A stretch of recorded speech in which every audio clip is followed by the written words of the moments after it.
Hey guys, welcome back to the never-ending Frontier build series. We're up to video 11, I guess, here, and I mentioned it in my last video. I'm going to be taking this truck on the Zuki World Fall Classic. It's a overland camping type trip in Central Oregon that I go on every year with the Zuki World guys. And that's coming up here in a couple weeks, so I'm going to be doing a couple things to the truck to get it ready for that trip, and I thought I'd set up the camera and take you along. So in this video, we're going to be exploring a couple options for wireless winch control. And I've got a product I'm kind of excited about here. I haven't even unpackaged it yet. This is the Warn Hub. So it's actually a Bluetooth app that you can use to control the winch. And the reason I'm excited about this is because I was a beta tester for it about a year ago. And so I knew this was coming. I just didn't know when. I wasn't sure when it was actually going to be released. So it's out now. You can buy it from Amazon or wherever. And they sent me this production version, and so yeah, the prototype version I have had a couple of issues, and I'm sure they've worked it out, and so I'm kind of excited about trying this. Had I known I was going to get this at this time, I would have placed that control pack in a different location, because I don't think this is going to permanently stay on the truck. It's since it plugs into the control pack, I'd have this wire coming out of the front of the bumper, and since I run over alder trees and things like that all the time, it's probably not a good place for it. But I'm going to plug it in and try it out on this truck anyway, and then show you the wireless key fob control that I'll probably leave in here and swap out for the one that I have in my other truck.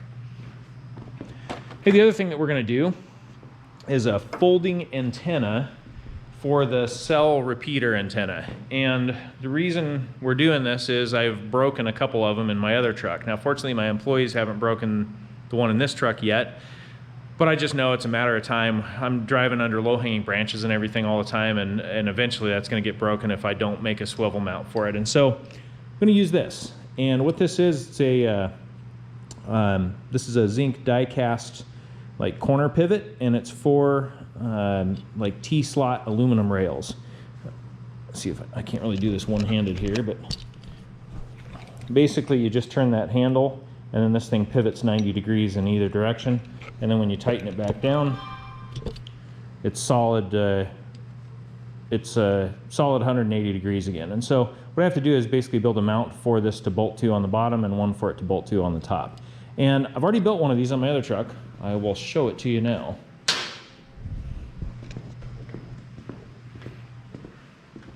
I've broken a couple of these antennas on my pickup, and they're like 70 bucks. It's not so much the money, it's that it's a pain to route the cable back up to the cell repeater each time I break one. And so yeah, having the swivel there, once I put that in, I was always able to stop, fold the antenna down, and haven't broken one since. So you can see on this truck, it's on a spring mount, but if you go under a branch that's really low hanging, it kind of folds it back, and it just isn't strong enough to handle that kind of abuse, and it will break. And so what we'll do is we'll build a mount that's down here that pivots on, and I'll just be able to turn that handle and then pivot the whole antenna down flush with the top of the headache rack. And well, it's getting a little dark out here, but it's probably enough light left. I built this maybe a year ago on this truck. See, basically I just turn that, and the antenna folds down flush. And then I can pass underneath branches and things like that. And when I'm all done, it just comes straight back up. Tighten her back down, and it's plenty strong.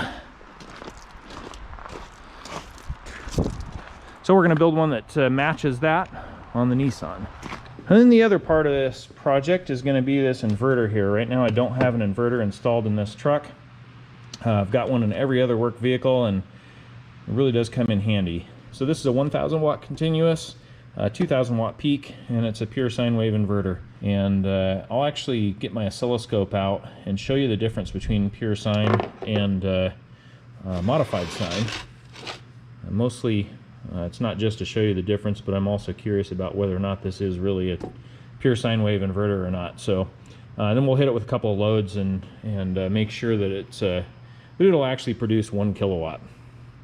So let's get the tools out, get to work. And we'll start with this wireless winch controller. I'm gonna keep the wired pendant control in the vehicle, because that's kind of the foolproof go-to. If the wireless doesn't work, the pendant control will. Now, what I've always carried in my Ram is this key fob type control. and I've never had an issue with it. I've had it for many years, and batteries never died. I mean, it's been super reliable for me. Basically all it is you put this receiver box, you basically just plug it right into the contactor control, and once that's plugged in, then you turn the key fob on and it works for quite some distance. So this is probably what's going to stay in this truck, but for now I'm going to hook this up and just try it out. Well, this is really all you get in the package. It's just this Bluetooth receiver thing here and a couple of zip ties, and of course some instructions. Really, not much to this install here. Basically, you take your contactor, plug this thing in. These lights right here basically tell you whether it's, you know, what the Bluetooth operation is, whether it's connecting or connected. We'll pair my phone to that.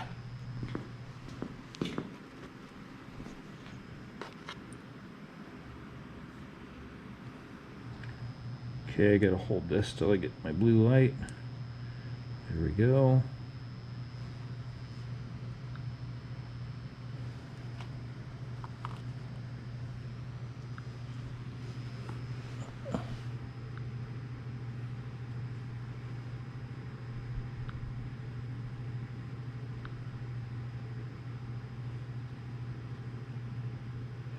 Okay, now I should just be able to hit the out button here on my phone, and winch should power out.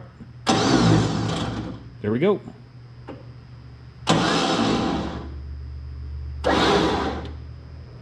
Hey, it works perfect.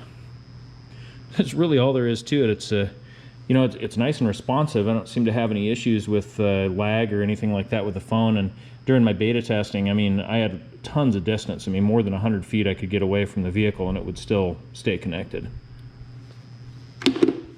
Well, basically what the idea is you're supposed to, you know, run this up and zip tie it up behind the grill or someplace like that so this pendant stays protected. The problem is because I have my control pack facing forward, you know, I'll be running through brush and stuff like that. I really don't want it hitting this. I mean, it's gonna damage this thing.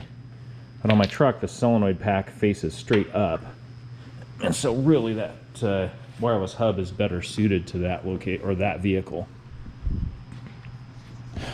So I just want to see if this is going to fit and work on here. Looks like it is.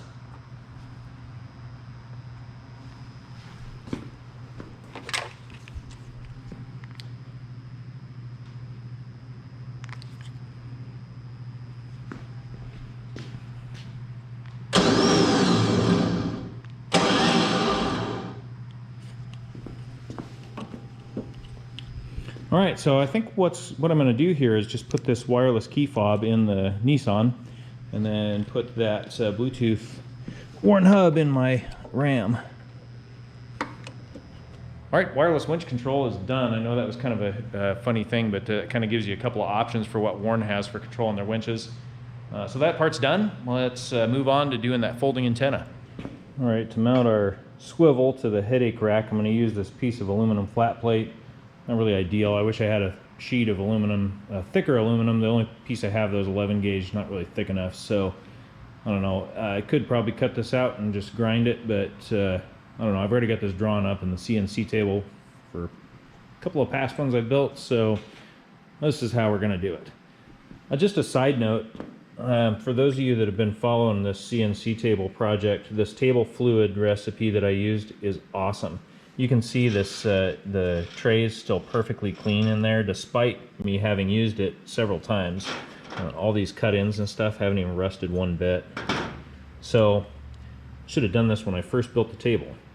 For anyone that's building a CNC table or has a water table, definitely make some table fluid. Don't just fill it with water. You definitely want to do the sodium nitrite mixture, because it's way better, keeps everything from rusting, and the table's just cleaner than I've ever seen it before. All right, let's turn on the plasma cutter here. I gotta hook up my air.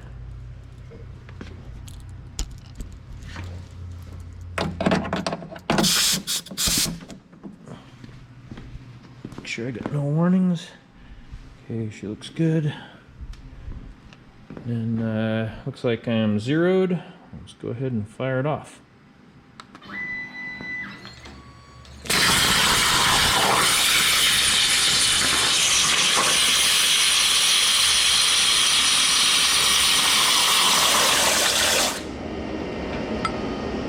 There we go. Nice neat cut. We'll clean this up a little bit on the belt sander and then drill some holes in it.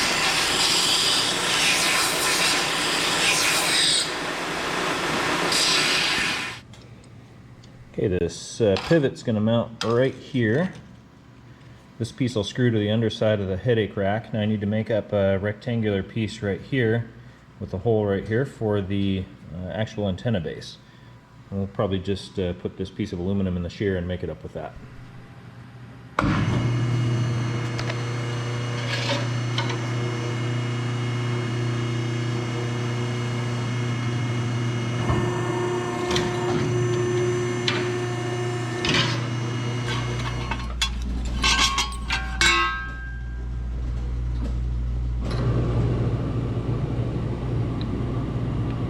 Perfect.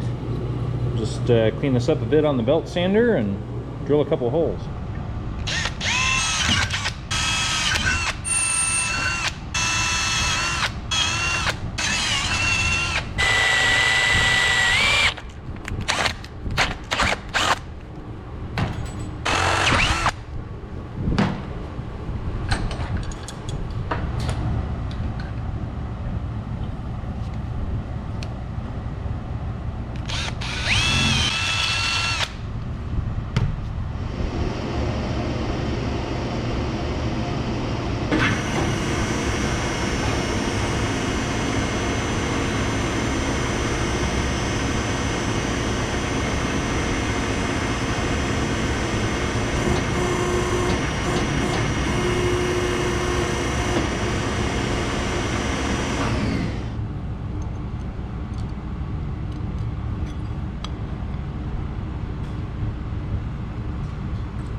Okay, this assembly is finished. This will screw up with some self-tapping screws into the bottom of the headache rack, and when I get it up there I'll drill a hole for the antenna. I'm not sure what size it is, and when it comes time to fold it down I'll just be able to loosen this up, and then it folds like this, and the antenna will be parallel to the top of the headache rack. So this fabrication of this piece is done.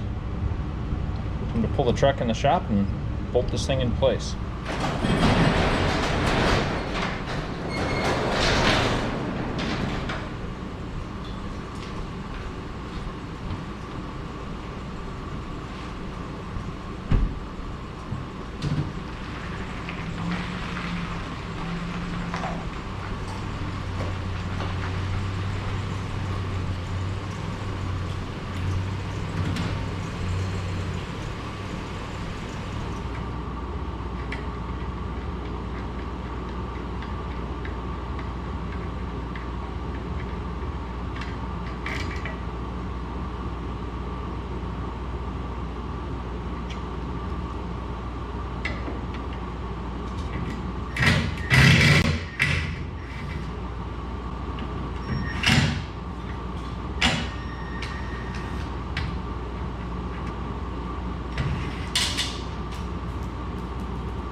Turns out this thing takes a 3/8 diameter hole for the base of the spring. I'm pretty sure the base of the antenna itself is the same. So I may have to take that spring out if I don't have enough slack in my cable, but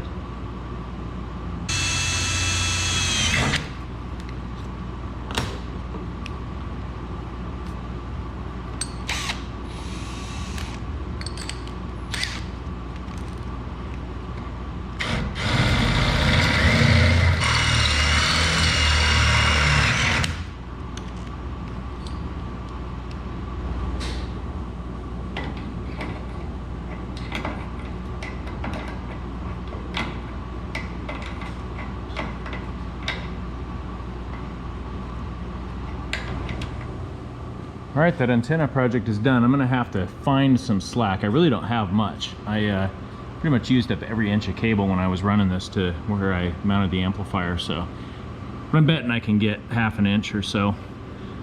Anyway, I'll hunt that down when I get the truck up on the lift, but basically this is all it takes. Antenna folds down flush to the headache rack.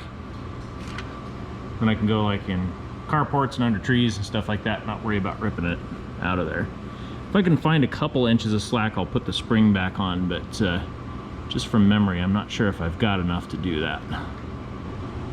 And one other little thing I did without the camera running is put this here. Now this, obviously this is a quick connect air fitting, but clearly I don't have air plumb to it. I use these for my dune flag. And since we're gonna be going to Central Oregon, I'll be driving in the Christmas Valley dunes, I've gotta have a flag. Well, rather than have to break out a wrench to bolt it into place, I've just got a female air fitting on the bottom of the flag, and then I just tap this coupler out for a standard 3/8 hex bolt on one side, and then it's really easy. When it comes time to put the flag on, I just clip it into place right on top of this quick connect chuck, and then when I'm done it comes right off and no tools are needed. So all right, let's get going on this inverter install. Now this is the location I'm gonna choose to install this inverter. The factory cargo tray uses these mounting points here, and the inverter just happens to be the right width, so I can shoot some self-tapping screws down in there to hold it down. Now, I need to decide if I've got the right size cable to power this, so I'm going to have to do a little bit of math. And this inverter is a 1,000 watt inverter, which means that it's capable, supposedly, of supplying 1,000 continuous AC watts. So if we take 1,000 watts divided by 120 volts, which is the AC side, that gives us about 8.3 amps. Now for calculation purposes, I'm going to use 12 volts on the DC side. Now I know it's going to be a little higher when the truck's running, but it's easy to do this math in my head. So 12 is exactly 1/10 of 120. So that means we're going to get 10 times the number of amps coming in on the DC side, which would be 83 amps. Now in a larger inverter like this, we also have to figure in some efficiency. This one isn't published how efficient it is, so I'm just going to assume 0.9, which means I need to add 10% more to my DC side. So that'd be 8.3 more amps on top of the 83. So we're talking a little over 90 amps steady state. Now 90 amps is a lot of current. That's why you can't plug one of these into a cigarette lighter or something. That can only supply at best 15 amps. So I need to go check a cable chart and see if I have a cable that's the right size to supply, 90 amps, 100 amps to something this size. Now our run is going to be maybe 10 feet. Probably a little less than that. I'm going to run the cable underneath the carpet right here and down through a factory hole that's right here, and then just follow a factory wiring harness alongside the frame rail, come up under this fuse box and go right to the positive side of the battery. Now the negative side, I would say on older vehicles especially, you got to be really careful. Current flows in a circle, and so the negative side has to carry just as many amps as the positive side does. Now on this truck, I'm a little lucky because this is a big 4-gauge cable and it's bolted right to the body right there. And so in this case, it's okay for me to just ground the inverter back at the inverter. But if this vehicle just had a small, like 10-gauge cable that jumpered between the battery and the body or something like that, that wouldn't be sufficient. In this case it is, so I can ground the inverter back at the inverter. Now after consulting my chart and going through my bin of old car stereo stuff, I found this 100 amp fuse right here. So that's what I'm going to use to protect my wiring run. And then I have this roll of 4-gauge stranded copper cable here. So this is what we're going to use to run from the battery back to the inverter. And 4-gauge is more than sufficient for this install. I just happen to have this, so it's what we're going to use anyway.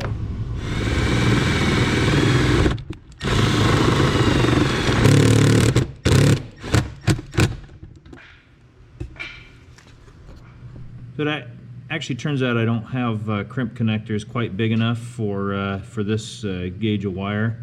And rather than monkey something together, I've got these ones that are for 10-gauge cable. I've just opened up a bit. What I'm doing is I'm soldering them onto the cable. And if you don't treat a solder joint, it'll end up corroding. So we'll solder this, clean it up with some alcohol, and then put some dielectric grease in here underneath the heat shrink, and that'll protect it. I've been doing it that way for years and years, and it works pretty good. I've never had a solder joint fail as long as I treated it that way. Okay, in case you're wondering, this is a 200-watt soldering iron, so this thing's got some heft to it. My standard 40-watt one really wouldn't work when it comes to cable this big.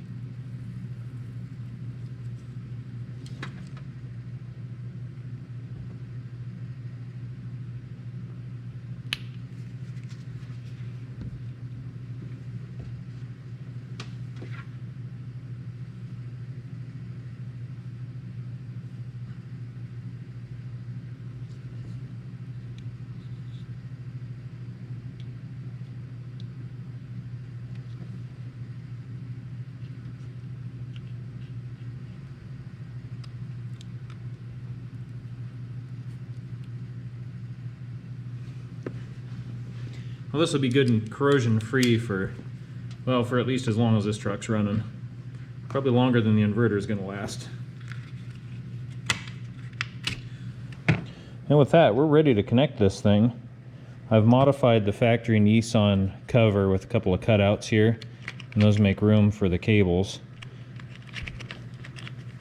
Just like, there we go, just like that. And I'm going to be adding this one right here, right next to that. That should work just fine. Well, it's all connected up. I heard the inverter beep when I put it on there, but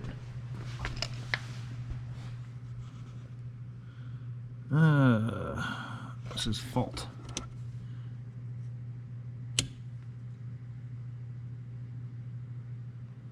Hey, there we go. 12.4 volts input, 60 hertz, 120 volts output. This cracks me up, this waveform thing here. This is a segmented LCD display. There's no way that's ever going to change. That's pretty funny. Whatever. So let's plug something into this and see what we get.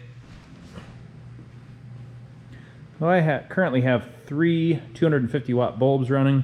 The fourth bulb in here is an LED one, so I'm not counting that one. And well, it's 750 watts, and the inverter's handling it just fine, so I guess no complaints there. That's certainly more than really I'm ever going to ask of it. I'm curious how many amps we're drawing at 750 watts. Oh, what do we got here? Oh, 64 amps. So, yeah, looks like our system's working as expected. Obviously the battery in the pickup's not going to last very long if I don't fire it up here, so we'll unplug this and take a look at the waveform. Doesn't feel warm or anything, the fans aren't running. So far so good. Okay, we're going to fast forward a few days here. I've actually been done with the inverter project for a couple of days, and I've spent some time testing it, and I've hooked it up under various loads. I ran it at full 1,000 watts for 20 or 30 minutes. Hooked up one of my big battery chargers to keep the battery up on the truck, and it's definitely capable of 1,000 watts. It doesn't have any problem with that. The fan cycles on and off, you know, without overheating or anything. Me being a little bit of a geek, I decided to hook up the oscilloscope and see, hey, what does this waveform actually look like? So if you guys don't like this nerdy stuff, you can tune out. So this is a pure sine wave inverter. I was curious to see whether or not it was actually a pure sine wave inverter. So I hooked up my oscilloscope to it. And look at that. nice clean sine wave, and it stays looking like that no matter what the load is. The higher the load is, the tops of the waveforms get clipped off a little bit. I think it's probably saturating a capacitor bank or something in there, but yeah, but that's definitely a pure sine wave inverter. And this looks just like the power that comes out of your wall socket. A standard 110 or 240 volt socket is going to look exactly like that. So yeah, thumbs up for the waveform in this thing. So why do we care? That's because for a long time inverters used a modified sine wave. It's basically a square wave with just a couple of steps in it to kind of simulate a sine wave, because it's easier to do that with switching components. It takes some extra components and clock circuit and things like that to create a pure looking sine wave like this one. So for a long time inverters used a modified sine wave, and some electronics don't tolerate it really well. As time has gone on, most manufacturers have done a good job of building electronics that are more tolerant of dirty input power. But I thought I'd show you what a modified sine wave looks like. I have a big 4 kilowatt inverter in my garden shed. My garden shed has a solar system and is basically off the grid. So I ran an extension cord in here from the garden shed in the shop.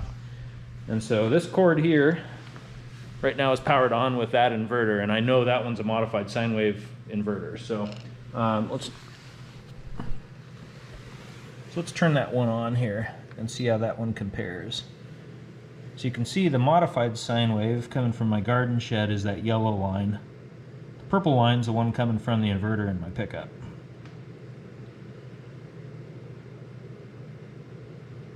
Well, maybe not that big of a difference for most things these days, but you know, nowadays pure sine wave inverters really don't cost all that much more, and so I decided to spring for this one. Now, if you guys are interested in this exact inverter, I'll post a link to it in the video description.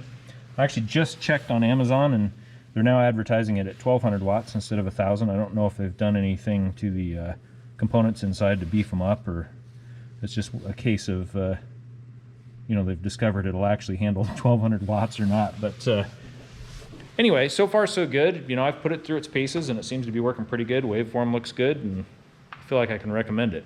So, yeah. This concludes this video. Hope you guys enjoyed watching. Hope you guys didn't mind the geek talk at the end, and stay tuned. I got a couple more projects on this pickup before we head off to Eastern Oregon for the Fall Classic trip.